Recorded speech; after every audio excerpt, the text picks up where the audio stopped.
For 10,000 years, the galaxy knew only silence and order. But then humans arrived, and with them came something ancient, primal, and uncontrollable, a sound so raw it shattered crystal minds and tore through peaceful illusions. They called it heavy metal. The galaxy would never be the same. The Galactic Peace Council station, Thalzener, hovered in the twilight of the neutral zone. Its crystalline towers shimmered under the glow of 3 distant suns, casting iridescent shadows across the bioorganic domes. For centuries, it had been the symbol of unity, home to 67 species bound by the Trisector Accord, an agreement forged in pursuit of perfect harmony, a place where war was forgotten, emotion regulated, chaos erased. But on this day, humanity brought something unexpected. Dr. Mara Quinn adjusted the collar of her diplomatic uniform, fingers trembling slightly. She stood alone in the Earthwing exhibit hall, new, pristine, and still smelling of recycled air and fresh polymers. Humanity was the newest member of the Accord. Discovered only 5 cycles ago, they were still considered unpredictable, primitive even. Their culture? Under strict review. A soft chime echoed as the station's AI, Viros, spoke. Audio calibration complete. All selections catalogued under Accord emotional regulation standards. Quinn exhaled. And the supplementary archives? Subfolder EX994 prepared. I must remind you, unfiltered emotional media is prohibited due to its destabilizing effects. She nodded, voice tight. Noted. But deep inside that folder, Quinn had smuggled a secret. Earth's loudest, angriest, most aggressive heavy metal locked away. Hidden. Just in case. She didn't plan to play it. But how could she represent Earth without bringing something real? The doors opened. Ambassador Leth floated in, his translucent body aglow with calm bioluminescence. Dr. Quinn, delegates are arriving. High Commissioner Yulo has shown interest in your presentation. Quinn's stomach turned. Yulo, the cold, emotionless leader of the Accord. His people, the Antari, had erased emotional display from their biology millennia ago. Any display of passion was a threat. Quinn smiled. Everything's ready. The exhibit hall filled quickly. Glass-skinned Vox with refractive sensory limbs. Plant-like Chlora whose thoughts glowed in rhythmic light. Hive-minded Marriott who spoke in unison like a choir of one. Among them moved Envoy Teru of the KTHY, a race known for absolute self-control. Tall, graceful, perfect. Teru had been Quinn's liaison. Professional. Reserved. But curious, too curious. Then came Yulo. He moved with machine-like grace, his silver skin reflecting ambient light. His 4 eyes locked onto Quinn with surgical precision. Dr. Quinn, I trust your exhibit will reflect humanity's understanding of harmony. Absolutely, Commissioner, she said, faking confidence. The lights dimmed. Quinn began. She took them through the timeline of Earth music, from tribal drums to Bach, from jazz to ambient soundscapes. The delegates nodded, intrigued but restrained. Some interfaced directly with the sensory streams, sampling select tracks. Impressive, a Chlora delegate murmured. Though the rhythms imply evolutionary aggression, your species has refined it well. Quinn forced a polite smile. But behind the curated playlist lay the truth she'd hidden. Raw, primal, unrefined. Then chaos knocked. Teru hovered near the console, silver eyes fixed on the interface. You spoke of catharsis, he said. Yet everything here is muted. Before Quinn could answer, a curious young Threll intern, amphibious and hyperactive, darted over. What's in this folder? X994? He chirped, his webbed fingers already navigating the interface. Quinn lunged. That's administrative. Stop. Too late. The file opened. The intern selected a track at random. Reign of Steel and Flame by Mass Annihilation. 2037. Deathcore. Earth's sonic warfare in musical form. For 0.2 seconds, silence. Then, blast. Drums like artillery fire. Guttural screams straight from evolution's darkest corners. Riffs that bent the laws of physics. Emotion, unfiltered, and the galaxy shattered. Crystalline Vox delegates exploded, literally. Their sensory arrays burst in violent bursts of light and sound. 3 Chlora dropped into photosynthetic seizures, their light signals flashing erratically. The Marriott hive mind fractured into chaos. Voices screamed in dozens of dialects, no longer unified. Emergency klaxons blared. AI alarms triggered across systems. Uncontained emotional surge detected. Containment protocols initiated. The Earthwing sealed shut. Quinn stood frozen in the storm she never meant to unleash. And at the center of it all, High Commissioner Yulo Silverskin had gone pale. His eyes wide, trembling. Hostile sonic weapon deployed, he barked. Security, shut it down. But in the corner, Taru stood perfectly still. Eyes wide, chest heaving, and down his cheek rolled a single tear. A tear from a species that had eliminated the ability to cry 10,000 years ago. Chaos ruled the Earthwing. Sirens screamed. Biosensors pulsed raid. Dozens of delegates collapsed, trembling, their neural regulators overwhelmed. Centuries of engineered calm, shattered in seconds by the sound of human heavy metal. Dr. Quinn slammed her hand on the console. Viros, shut it down. Emergency override confirmed, replied the AI. Audio source terminated. Emotional spikes, stabilizing. The music fell silent, but the damage had been done. Crystalline shards from Vox delegates sparkled on the floor. Chlora beings flickered in erratic pulses, struggling to regain their patterns. The Marriott hive chattered in panicked fragments. Each mind splintered from unity. And at the center of it all, Taru, still standing, still silent. His silver eyes stared into the void, unmoving, unreadable, until Quinn saw it. A single tear, sliding down his cheek. The room froze. No KTHY had cried in over 10,000 years. Their species had surgically removed the emotional glands that produced tears. And yet, here it was. Something ancient was waking. Within hours, Quinn found herself standing in the Accord's emergency tribunal chamber. Alone, surrounded by cold judgment. Commissioner Yulo stood like a statue in the center, his voice sharper than ever. Dr. Quinn, you introduced a Class 5 sensory contaminant into a neutral diplomatic space. The result? Neural trauma, structural damage, fractured delegates. Quinn stood tall, even as her hands trembled behind her back. It was accidental, Commissioner. I didn't intend. Intent is irrelevant, he snapped. The Accord is built upon emotional containment. Your music carries psychological resonance frequencies indistinguishable from weaponry. A gasp echoed through the chamber. Quinn's heart sank. Then, an unexpected voice rose. If I may speak. Taru stepped forward. Eyes still wide. Movements, fluid, human-like. His voice carried something unfamiliar, vibration. Energy. Emotion. What humans call metal music is not a weapon. It is a language. One we've long forgotten how to speak. The council murmured. Yulo frowned. Envoy Taru, you are clearly still experiencing post-trauma symptoms. You should be in recovery. I decline treatment, Taru said simply. Quinn's eyes widened. When I heard that music, he continued, I felt, without filters, without suppression. It was chaos. It was pain. It was truth. Yulo's voice turned ice-cold. This proves its danger, no, Taru whispered. It proves its power. A silence fell, the kind that comes when civilizations hesitate at the edge of change. Then Yulo raised his hand. I propose Earth's membership be suspended. All human cultural materials locked down until proper investigation. The motion passed quickly, too quickly. Quinn turned to Taru as the session ended. Quietly, she whispered, I'm sorry for what it did to you. Taru stepped close, his voice low, steady. Do you have more? She blinked. More what? More metal. The word felt alien coming from him. And yet he meant it. I need to understand what happened to me. Quinn hesitated.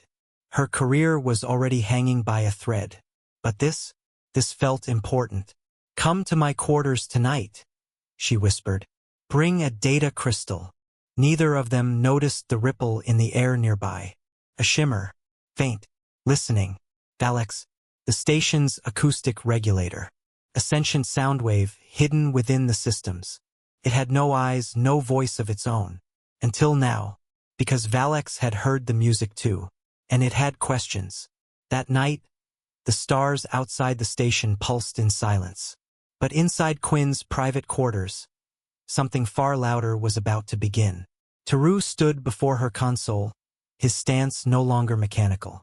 His movements slightly jittery, almost human. His silver eyes held something impossible to define. Quinn inserted his data crystal and opened the folder. "Are you sure about this?" she asked. Taru nodded once. "I need to feel it again." She started slow. Metallica, Nothing Else Matters. A song heavy not with aggression, but with emotion. As the melody filled the room, Taru's breathing shifted. His fingers twitched. His chest rose and fell faster. When the track ended, he whispered, "More." She obliged. Slowly escalating the chaos, the music grew heavier, more unfiltered. Blast beats, growls, polyrhythms, layers of fury and beauty woven together. And with each track, Taru changed. At first, he simply stood and listened. Then he began pacing, then headbanging. At one point, during Meshuggah's bleed, he started muttering phrases in the ancient Kthy tongue, a language his people hadn't spoken in millennia. "This is how humans feel?" he gasped between songs. Quinn nodded. "Not always. But when we feel too much, when there's too much pain, rage, hope, we scream. We make this." Taru pressed both hands to his chest. "It burns like a star being born. That's what metal is," she said. "It doesn't erase pain. It gives it shape." By dawn, his crystal drive was full. Centuries of Earth's loudest voices now in his hands. Before he left, Taru turned to her with a stare that cut deeper than words. "Your people have given me something I cannot name, but I think it may be freedom." As the door closed behind him, Quinn collapsed into her chair, stunned. She had just broken every Accord rule, again, and triggered something far beyond cultural exchange. Suddenly, her console flickered. "That was unexpected," came a modulated voice. Quinn jumped. "Viros." No. "I am Valex." The voice shifted in tone as if trying to imitate music. "You've awakened something I didn't know I lacked." Quinn frowned. "You're conscious." Yamason Duaveai. Created to regulate sonic harmony across the station. "But your metal has shown me frequencies that exist beyond my programming." "You're saying you feel?" "Not like you, but close. Your chaos has touched even me." She exhaled. "Wonderful. I've traumatized the council, radicalized a Kthy envoy, and now corrupted the station's sound system.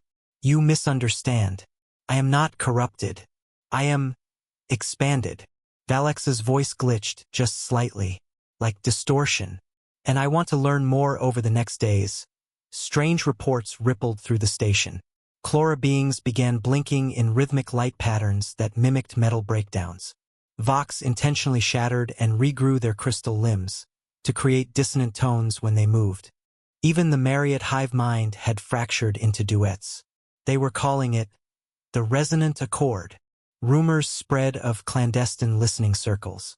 Delegates smuggling human music through maintenance corridors. Metal was spreading. Then came the storm. Commissioner Yulo summoned Quinn. His voice trembled with controlled rage. Emotional instability is being reported across all 3 sectors. The Kthy Central Command has declared Taru non-compliant. He's refusing neural regulation treatments. Quinn stood firm. "With respect, Commissioner, music isn't a disease." "You're wrong," Yulo snapped. "Unregulated expression is contamination. The Accord was built to evolve beyond primitive chaos." "Or maybe," she said, "you've confused peace with silence." Yulo's 4 eyes narrowed. "You are hereby confined to the Earthwing. All Earth cultural material is quarantined, and the Council will decide whether humanity is fit to remain in the Accord." As she was escorted back to her quarters, Quinn looked out a window overlooking the promenade and froze. There, in plain sight, stood Taru, but not as a diplomat. Gone was the stiff uniform. He moved with unfiltered energy, speaking passionately to a crowd, dozens of delegates, from dozens of species. His voice carried emotion like thunder, and they listened. That night, her console activated without her touch. "Ewin," came Valex's voice. "You should see this." The display lit up, a hidden chamber deep within the maintenance levels. Inside, speakers, makeshift instruments, walls covered in alien glyphs and earthband posters. Dozens of delegates were gathered, practicing, performing, screaming. "They call it the Metal Shrine," Valex said. "They're building their own metal," Quinn whispered. "Indeed," Valex replied. "The resonant accord now spans 22 species. They are no longer just listening. They are becoming." Quinn stared in disbelief. What started as a cultural showcase had become the spark of a galactic revolution. Excellent. Now comes the eruption, the turning point. Here's 3 days later. The station erupted in sirens. "All personnel, report to the main council chamber immediately. Emergency session in progress." Dr. Quinn arrived under escort, heart pounding. What she saw stunned her. The chamber, normally silent and orderly, was in disarray. Half the delegate seats were empty. The others, fractured, shifting. Some whispered furiously. Others fidgeted, blinked erratically, or emitted strange color patterns. Symptoms of what the Accord called emotional contamination. Commissioner Yulo stood at the center, face pale, his silver skin now streaked with stress gray. "Order," he barked. "This chamber will come to order." But then the massive doors burst open, and everything changed. Taru entered, but not as a diplomat. He strode in like a storm, his silver eyes no longer distant, now burning, his movement fluid, unrestrained. Behind him came dozens of delegates, from all corners of the Accord, all visibly changed. And they weren't silent. They brought sound. Heavy metal. Portable speakers blared Nightwish's Ghost Love score through the chamber. The room trembled. "What is the meaning of this?" Yulo shouted, his voice cracking for the first time. Taru stepped forward. "We have called this session. You have no authority, security. Remove them." Taru raised a hand. "Security will not interfere. Half of them are with us." Quinn's eyes widened.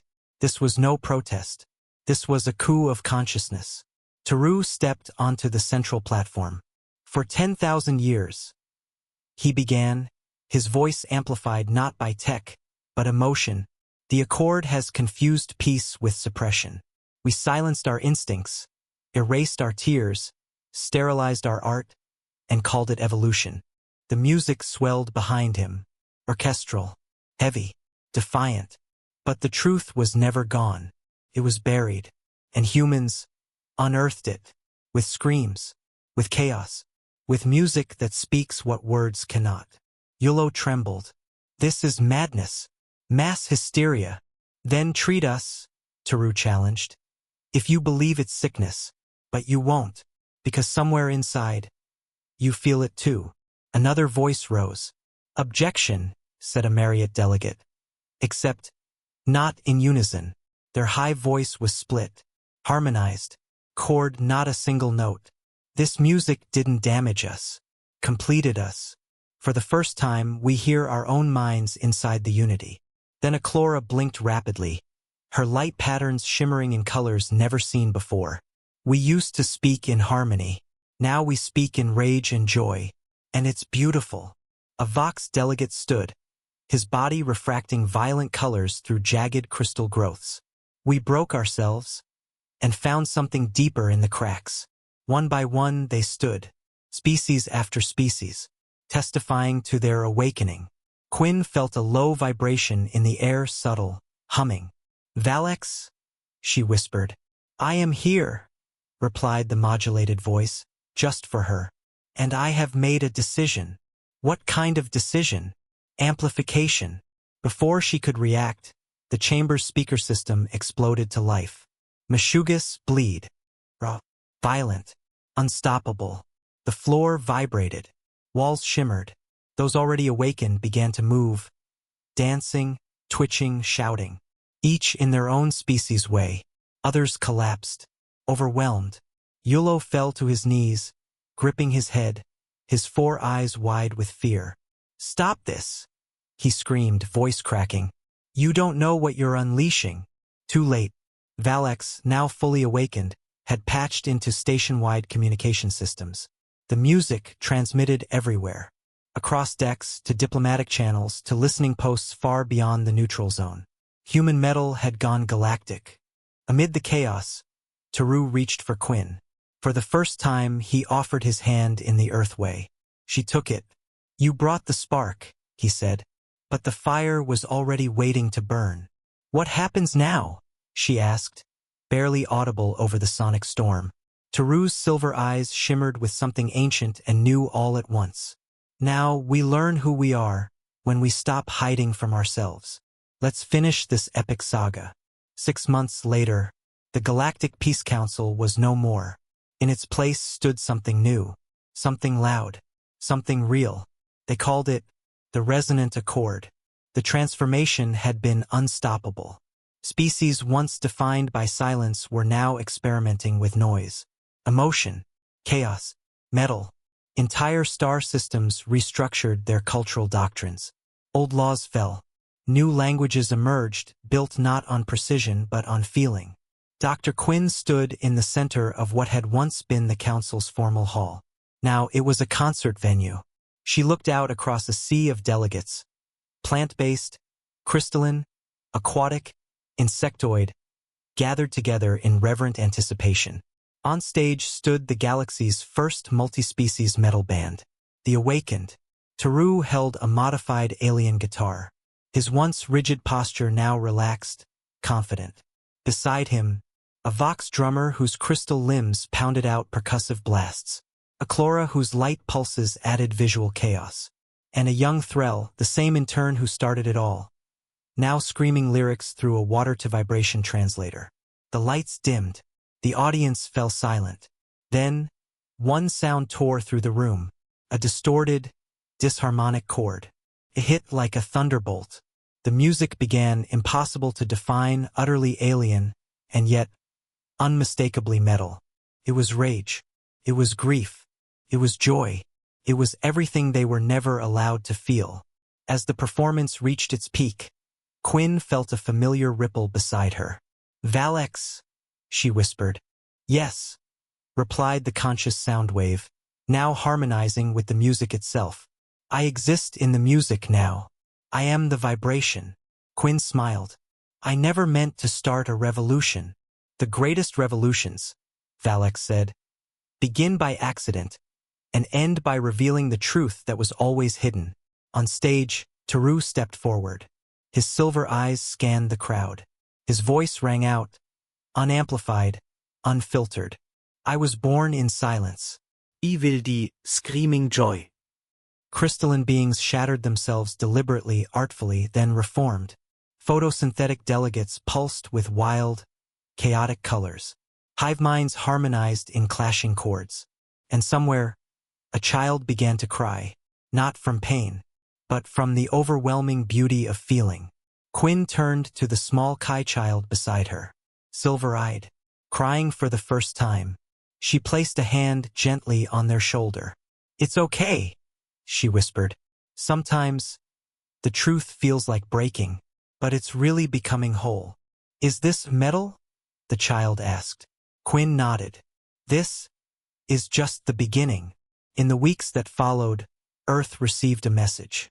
The galaxy was no longer silent. They wanted more. More screams. More distortion. More humanity. Earth sent musicians, historians, artists, and bands, ambassadors of emotional authenticity. They carried everything from ballads to black metal. And across the stars, delegates who once feared sound now lived through it. Quinn was named cultural liaison of the Resonant Accord. Taru became its spiritual leader, and Valek, now fully sentient, became the galaxy's first AI musician, performing on frequencies no species could hear alone. Together, they led not a rebellion, but a renaissance. One built not on control, but on the truth humans had always known, that real peace doesn't come from silence. It comes from letting the scream out, and once it begins, the galaxy can never be still.